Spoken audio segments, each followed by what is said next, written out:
Alors, correction du numéro 39, page 216. Intéressant parce que ça nous fait faire de la proba et un petit peu d'analyse, c'est-à-dire dérivation, intégration, etc.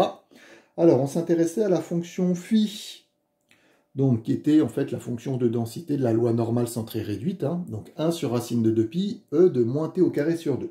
Première question, on nous demande de calculer sa dérivée. Donc, pour le raisonnement, ça, c'est une constante, 1 sur racine de 2pi, donc on s'en fiche. Et l'exponentielle, quand on a e de u, la dérivée, c'est u' e de u. Donc, tout ce qu'on a à faire, c'est dériver, ça, le moins t au carré sur 2.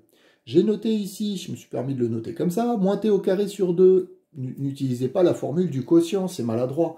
Moins t au carré sur 2, c'est comme si vous aviez moins 1/2 fois t au carré. Constante fois fonction, on va faire donc notre constante, moins 1/2 fois la dérivée de t au carré, c'est-à-dire 2t. Si je simplifie par 2, il va me rester moins t. Donc la dérivée de tout ce qui est en puissance ici, ça fait moins t. Donc la dérivée de ma fonction phi, j'ai une constante fois une fonction, je vais faire la constante, 1 sur racine de 2pi, fois la dérivée de l'exponentielle, c'est-à-dire u', là, ça fait moins t, fois l'exponentielle. Et vous avez votre expression pour la fonction phi'.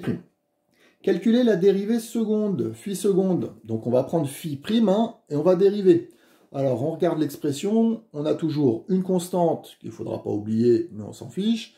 Et ensuite on a un produit. Donc un produit, u fois v, on va utiliser la formule du produit, u'v plus v'u. Alors j'ai rédigé un petit peu plus, u, c'est le premier facteur moins t, la dérivée ça sera moins 1. Et v, c'est mon exponentielle, et comme on vient de le faire la question précédente, j'ai noté directement la dérivée de cette exponentielle. On retrouve en fait phi', donc j'ai noté directement le résultat. Alors, la dérivée seconde, on met la constante fois, et donc u'v plus v'u. Je remplace, moins 1 fois l'exponentielle, v', j'ai mis directement moins t, e de moins t au carré sur 2, fois moins t. Je simplifie un petit peu tout ça, donc ça fera moins l'exponentielle, plus moins t fois moins t, ça fera t au carré, e de moins t au carré sur 2.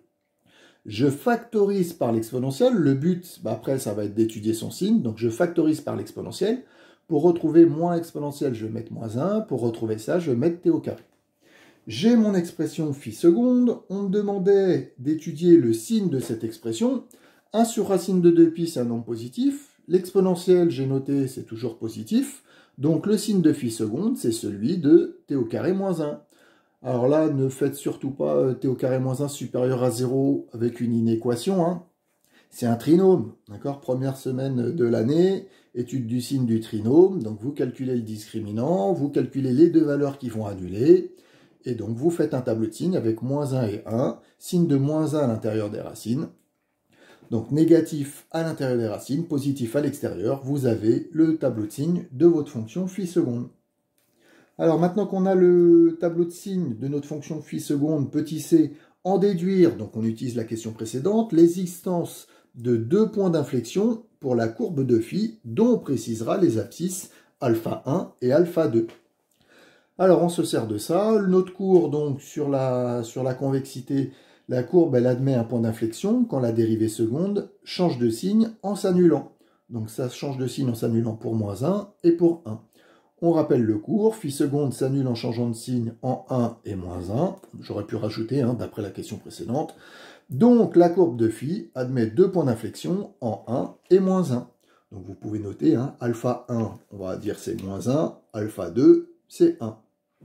Dernière question, on considère que la variable aléatoire x de fonction de densité phi, calculer la probabilité de l'événement que x soit compris entre alpha 1 et alpha 2. D'après notre question précédente, c'est la probabilité que x soit compris entre moins 1 et 1.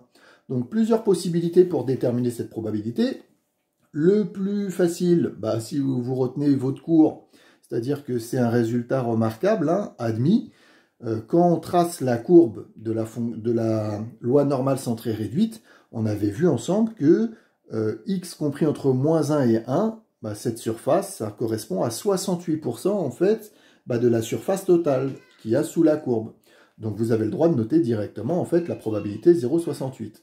Deuxième possibilité, vous tapez sur votre calculatrice, vous êtes capable de déterminer n'importe quelle intégrale à l'aide de votre calculatrice, même celle que vous ne savez pas calculer, comme c'est le cas ici, bah, à l'aide de la calculatrice, quand on est bloqué, on peut taper l'intégrale et la fonction et vérifier le résultat. Donc si vous tapez entre moins 1 et 1 la fonction phi, d'accord, parce que cette probabilité, normalement, dans le cas général, bah, c'est l'intégrale de la fonction de densité entre moins 1 et 1.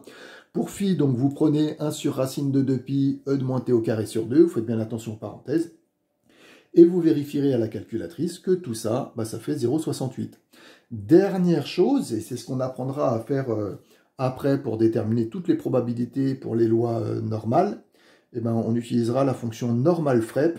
Vous avez le tuto page 347, mais j'en reparlerai en fait sur les prochains cours. Donc 3 possibilités pour retrouver cette probabilité égale à 0,68. Voilà.